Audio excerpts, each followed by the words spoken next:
Assalamualaikum warahmatullahi wabarakatuh. Perkenalkan, nama saya Warni Susila dengan NIM 1909113920 dari kelas B Fakultas Hukum Universitas Riau. Di sini saya akan mencoba menjelaskan mengenai tokoh-tokoh dari aliran hukum Islam.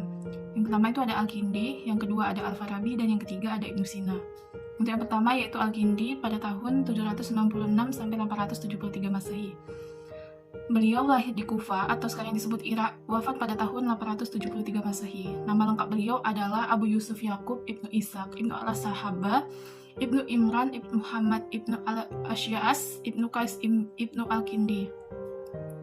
Ajaran dari pemikiran Al-Kindi merupakan refleksi dari doktrin-doktrin yang diperolehnya dari sumber-sumber Yunani klasik dari warisan Neoplatonis yang dipadukan dengan keyakinan agama yang dianutnya. Basis pemikiran filsafat yang mendasar keseluruhan pemikiran Al-Kindi ditemukan dalam risalah Fi Al-Hud Al-Asyah. Menurut Al-Kindi, filsafat adalah ilmu tentang hakikat sesuatu dalam batas kesanggupan manusia yang meliputi ilmu ketuhanan, ilmu keesaan, ilmu keutamaan, dan kajian apapun yang berguna bagi kehidupan manusia. Al-Kindi memandang pembahasan mengenai Tuhan adalah sebagai bagian filsafat yang paling tinggi kedudukannya.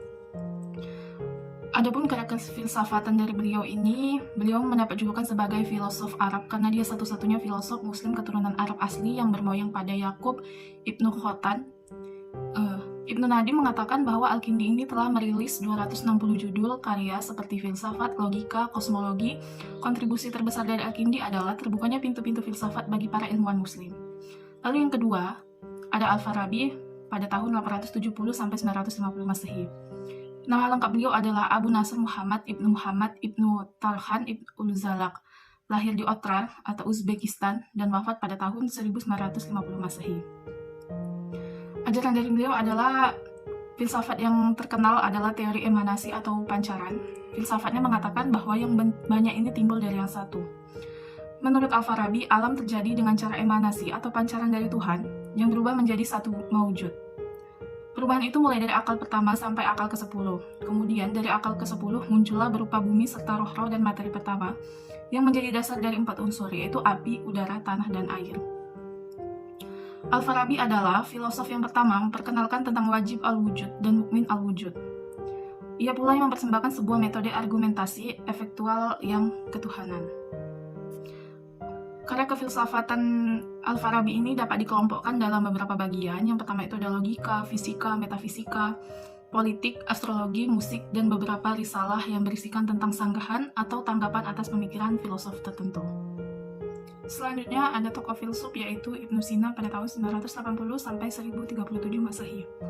Nama lengkap beliau adalah Abu Ali Al-Husain Ibnu Abdullah Ibnu Al-Hasan Ibnu Ali Ibnu Sina. Beliau dilahirkan di desa Afsyana dekat Bukhara, Transosiana atau Persia Utara pada tahun 980 Masehi. Ibnu Sina mempelajari beberapa bidang ilmu pengetahuan. Yang pertama ilmu agama, yang kedua ilmu filsafat, yang ketiga ilmu politik, dan yang terakhir ilmu kedokteran.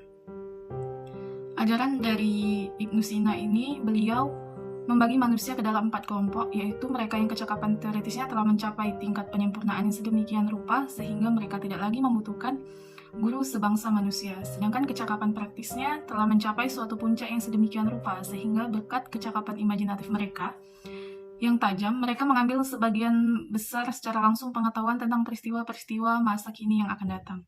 Kemudian mereka memiliki kesempurnaan daya intuitif tetapi tidak mempunyai daya imajinatif.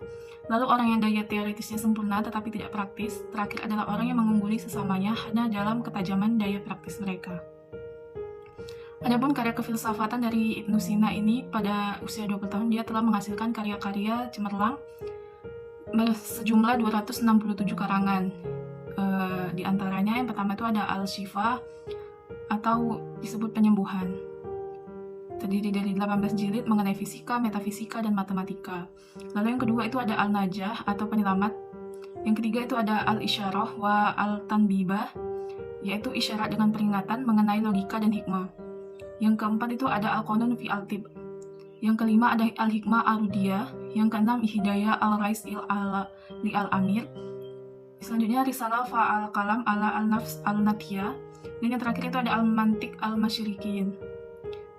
Baiklah, itu tadi yang dapat saya sampaikan mengenai tiga tokoh filsuf dari aliran hukum hukum Islam. Apabila saya ada kesalahan, saya mohon maaf. Saya akhiri. Assalamualaikum warahmatullahi wabarakatuh.